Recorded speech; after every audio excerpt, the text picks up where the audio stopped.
Welcome to the third and final F122 deep dive video.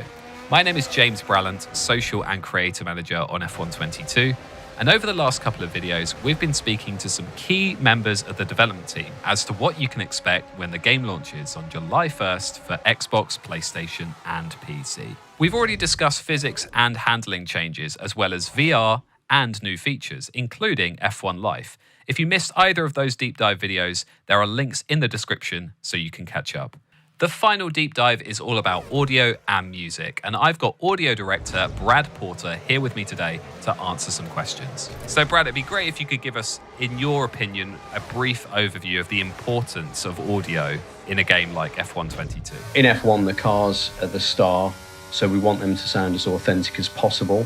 We go out and we record the actual cars every season, and it's important that we recreate the authenticity of the engines in game. Players use the sound of the engine to drive the car, so it's important to get that across as accurately as possible. It feeds into braking zones and shift points and things like that, so we're always trying to go for authenticity.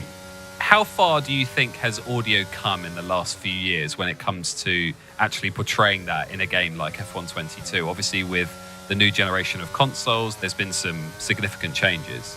Yeah, so a lot's changed over the last few years and the last couple of generations. As standard now, we're recording a lot in ambisonics, which is 3D audio.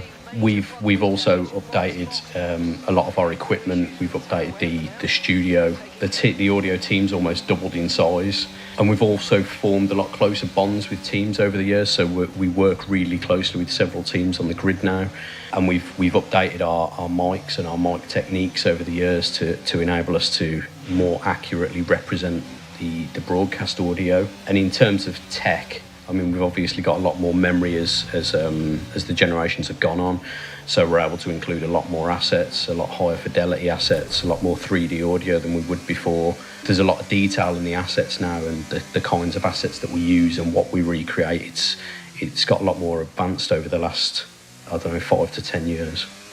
So you talked a little bit about recording Formula One car audio. How does that process go? Well, again, we aim to recreate the broadcast as closely as possible. So we work with several different teams on the grid. We go to pre-season tests every year, and we mic up the cars and we record everything over several days. So we're looking for everything really from, the garage ambience, the paddock ambience, any kind of audio within the garages, onboards, trackside pass-bys. We're grabbing as much content as we can. So in terms of the actual TV broadcast recordings, we have to record that ourselves, but we try and replicate that as closely as possible. So we've worked with FOM over the years to see how they're recording the cars for TV. We use very similar spec mics, although we have to sort of do some bespoke work on the mics, the same as FOM do as well. We stick our mics in almost identical positions to FOM. So yeah, it's just about working with the teams really and trying to get everything set up in the same way that the broadcast audio is set up.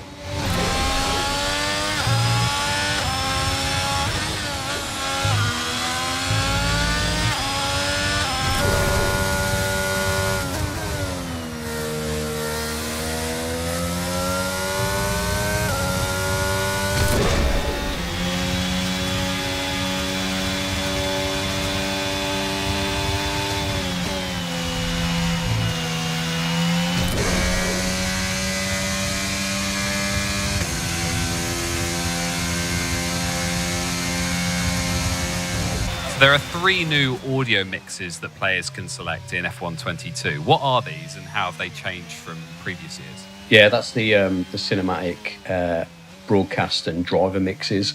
So we kind of started this work in the previous game, but we've expanded it a lot this year. So in 21, you were able to turn on an impulse response, which was basically, it modelled the inside of a driver's helmet to more accurately reflect how a driver would hear the car. So we've built upon that this year by including it in its own mix, and with that we've been able to make certain changes. So not only are we just turning on this impulse response now, that we're actually mixing the game differently if you've got it on driver.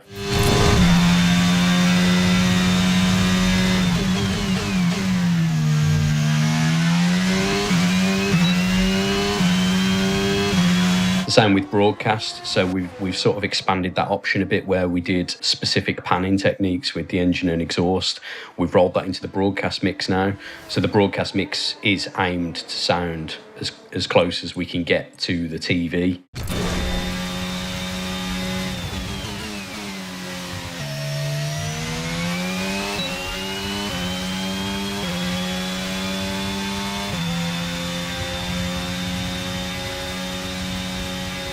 And then with cinematic, that's more of our classic mix, but we've expanded that out as well. So it's larger than life now. And again, because these are 3 bespoke mixes, we've been able to take a few liberties with cinematic. So you perhaps hear things you shouldn't normally hear on broadcast, or if you were a driver. So things like the crowd and the music and things like that would cut through a lot more than the other mixes.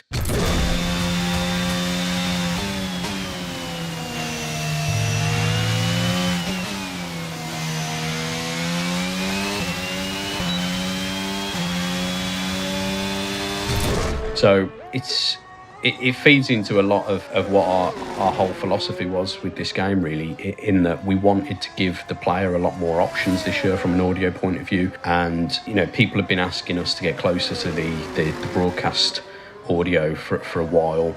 The driver impulse response that we added went down quite well after we released 21, so it was really important for us to kind of expand these options out and let people play with the mix a bit more than what we previously offered.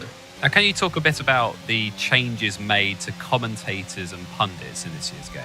The first obvious one you'll notice is Natalie Pinkham's now a co-commentator as well, and she's at several races throughout the season.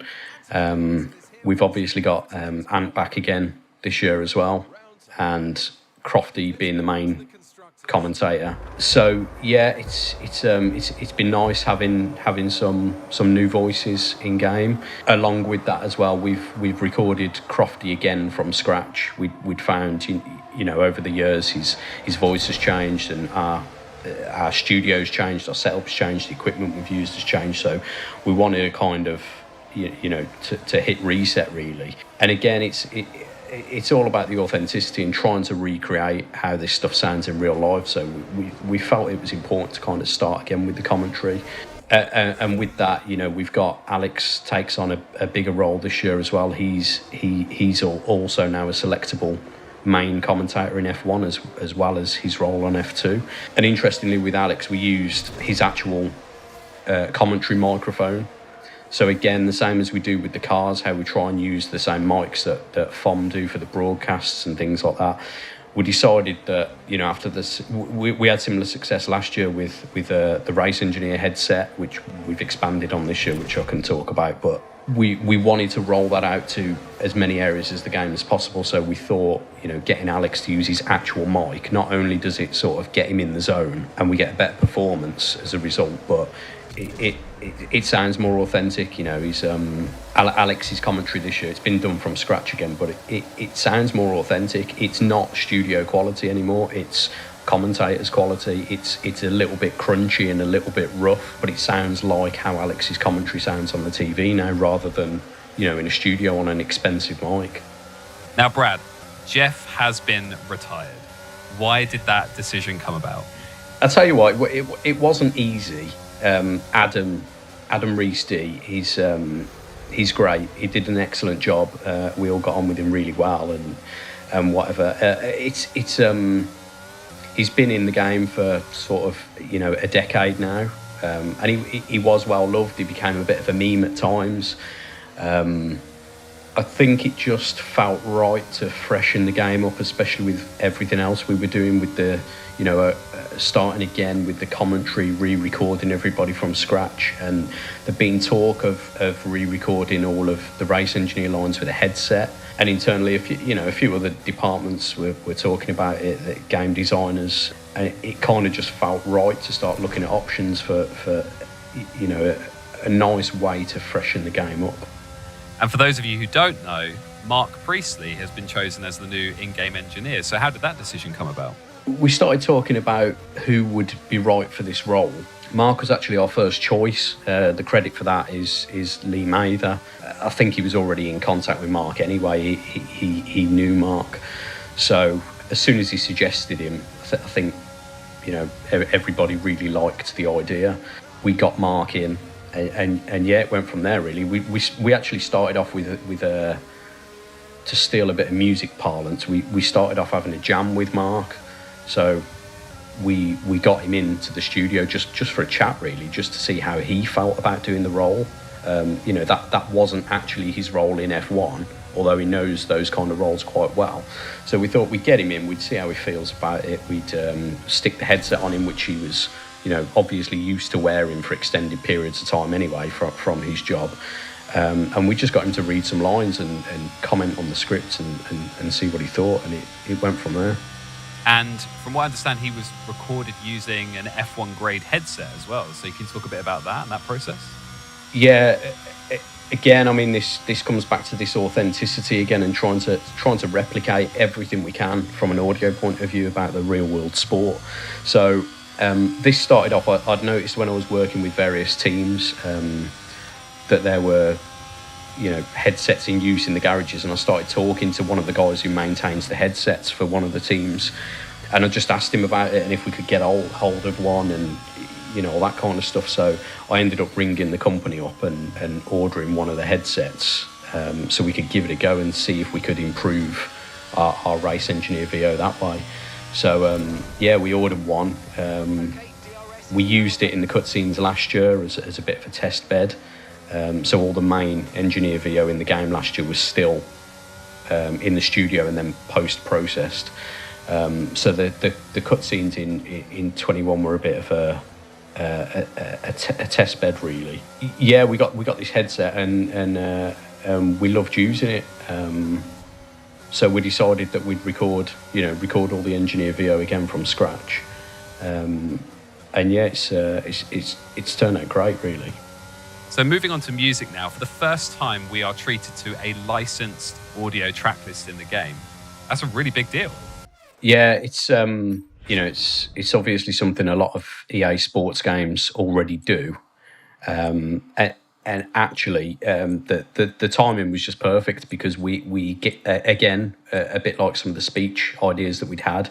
We've been batting around this idea for several years really, and we were always quite keen to keep our bespoke music in game as well.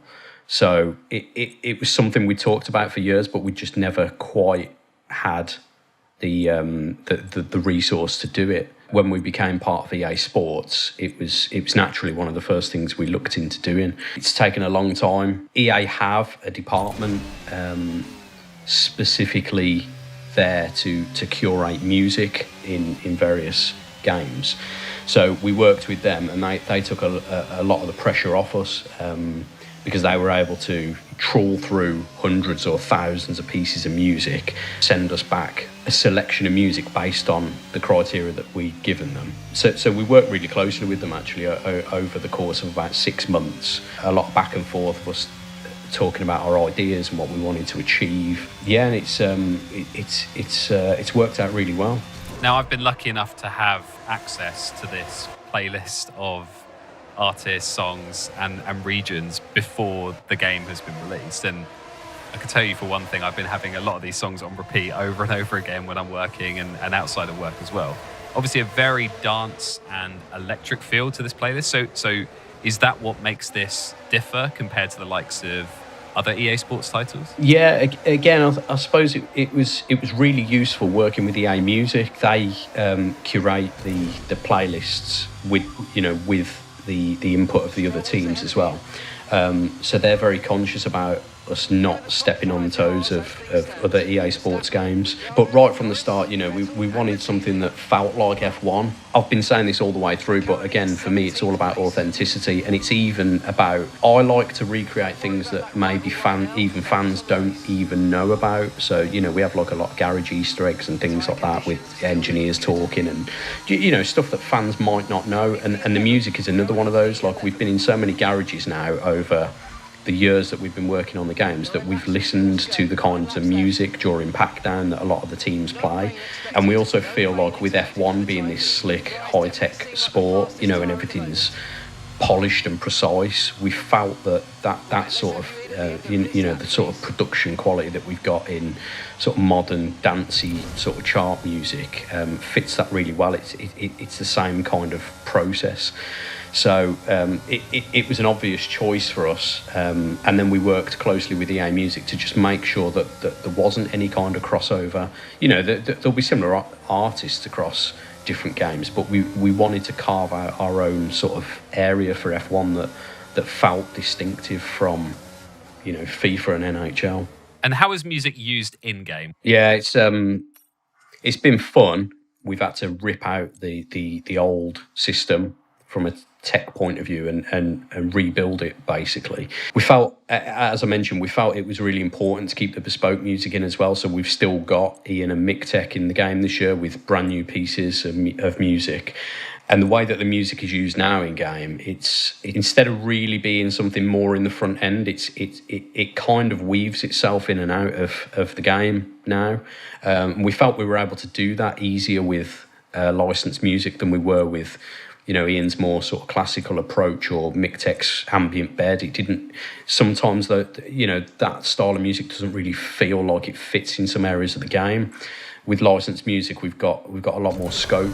For example, as well as the music being heard in the menus, we have music in the sort of career hub areas now, and you'll hear it when you're in sessions on some occasions. So, for example, in time trial, you'll hear the licensed music coming out the tannoy at certain points. As you're driving around the circuit, you'll be able to identify where the tannoy is because you'll be hearing the music come out of it.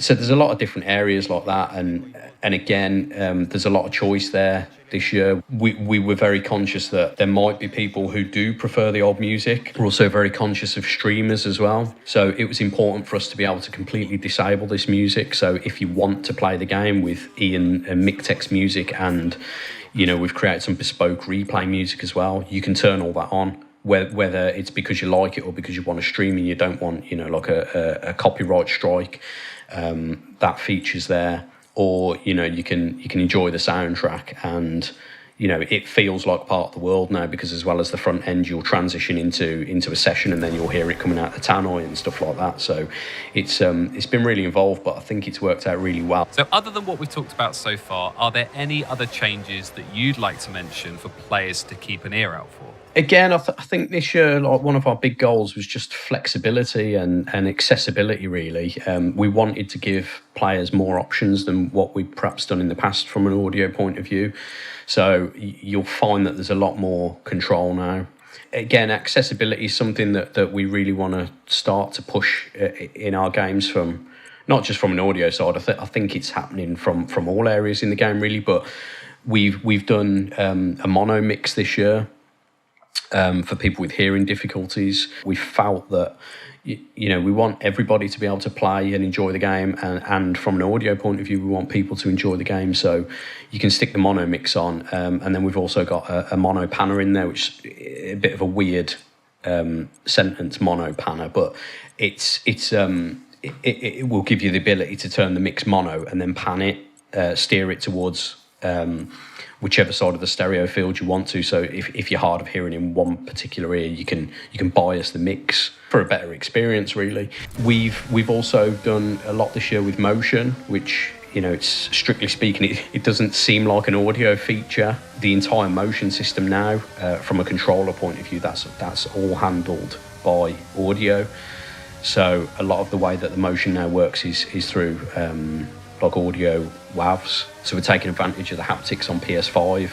So you'll be able to feel more vibrations than you previously would have. For example, I suppose the most obvious thing we've done in game is if you drive on gravel on PS5, you'll be able to feel individual sort of lumps of gravel flicking up at the chassis. So that again, that was a lot of work. It's probably on the surface of things. It's not something you'd really associate with audio, or you might not notice massive differences first off. But it's a really nice new feature we've got in, and it's opened up the options, and you know, just how much we can take advantage of things like the DualSense. Fantastic. Well, thank you so much for joining us today, Brad, and to everyone watching at home as well. We are so close to the launch of F1 22, but you can still pre-order a copy of the Champions Edition for 3 days early access and some additional content too. But for everyone else, it's lights out on July 1st for Xbox, PlayStation, and PC. See you on the track.